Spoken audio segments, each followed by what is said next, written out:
الحمدللہ رب العالمین والصلاة والسلام علی رسول الکریم اما بعد فاعوذ باللہ من الشیطان الرجیم بسم اللہ الرحمن الرحیم واتقوا اللہ واعلموا انکم الیہ تحشرون۔ معزز اور محترم سامعین کرام، میرے پیارے بھائیوں اور دوستو، میں نے آپ حضرات کے سامنے سورہ بقرہ کی ایک چھوٹی سی آیت کا چھوٹا سا ٹکڑا میں نے تلاوت کیا ہے۔ آئیے معلوم کرتے کہ اللہ رب العالمین اس آیت کے چھوٹے سے ٹکڑے میں کیا ارشاد فرماتا ہے۔ اللہ رب العالمین فرماتا ہے واتقوا اللہ، اے بندو تم سب اللہ رب العالمین سے ڈرو، اللہ رب العالمین کا تقوی اپنے اندر پیدا کرو، وَعَلَمُوا أَنَّكُمْ إِلَيْهِ تُحْشَرُونَ، اور یہ جان رکھو، یہ جان لو کہ تم کو اپنے رب اللہ رب العالمین کی طرف لوٹ کر کے جانا ہے، تم کو اپنے رب اللہ رب العالمین کی طرف جمع ہو کر کے جانا ہے۔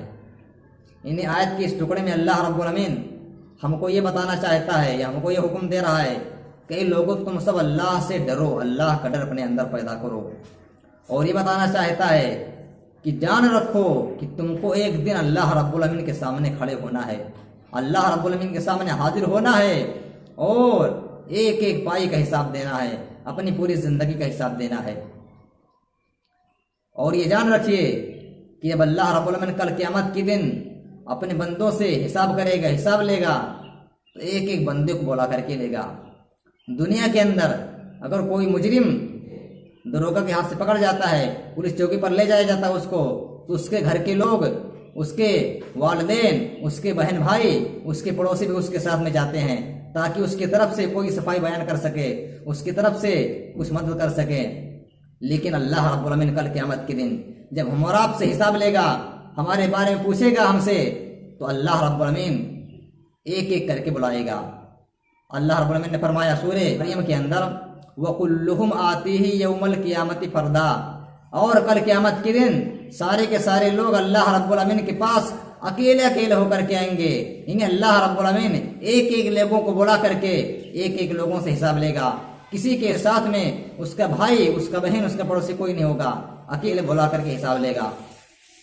آئیے معلوم کرتے ہیں کہ اللہ رب العالمین کو حساب کس چیز کے بارے میں پوچھے گا۔ اس کے تعلق سے میں آپ حضرات کے سامنے ایک حدیث بیان کر دیتا ہوں۔ حدیث کے راوی حضرت عبداللہ بن مسعود رضی اللہ عنہ ہیں، وہ بیان کرتے ہیں کہ اللہ کے رسول صلی اللہ علیہ وسلم نے فرمایا لا تزول قدم ابن آدم یوم القیامت من عند ربہ حتی یسأل عن خمس، کہ کل قیامت کے دن ابن آدم اپنے رب کے پاس سے ٹس سے مس نہیں ہو سکے گا، ہل نہیں سکے گا جب تک کہ اس سے 5 چیزوں کے بارے میں پوچھنا لیا جائے۔ وہ سوالات کون سے ہوں گے؟ نمبر 1، پہلا سوال ہوگا ان عمرہ فیما افنا، اے بندے یہ تو بتا کہ میں نے دنیا کے اندر جو تم کو زندگی دی تھی 50 سال، 60 سال، 70 سال، 80 سال، اس زندگی کو تم نے کہاں گزارا؟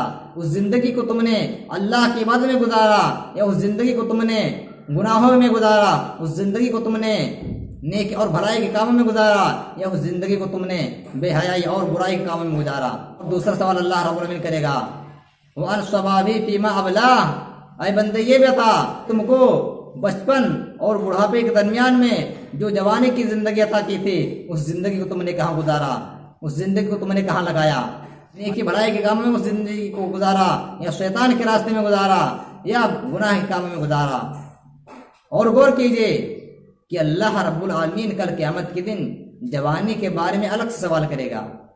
یہ بات بتلانے کے لیے، یہ احساس دلانے کے لیے کہ جوانی کی بہت اہمیت ہے، بہت قدر ہے، جوانی کی اہمیت کرو، اس کی اہمیت کو جانو، اس کی قدر کرو، کیونکہ ایک بندہ جوانی کی عمر میں جب اللہ کی عبادت کرتا ہے، جوانی کی عمر میں اللہ کے لیے نماز پڑھتا ہے، تو اللہ کو عبادت بہت پسند ہوتی ہے بنسبت اس شخص کے جو شخص بڑھاپے کی عمر میں اللہ کی عبادت کرتا ہے۔ کیوں؟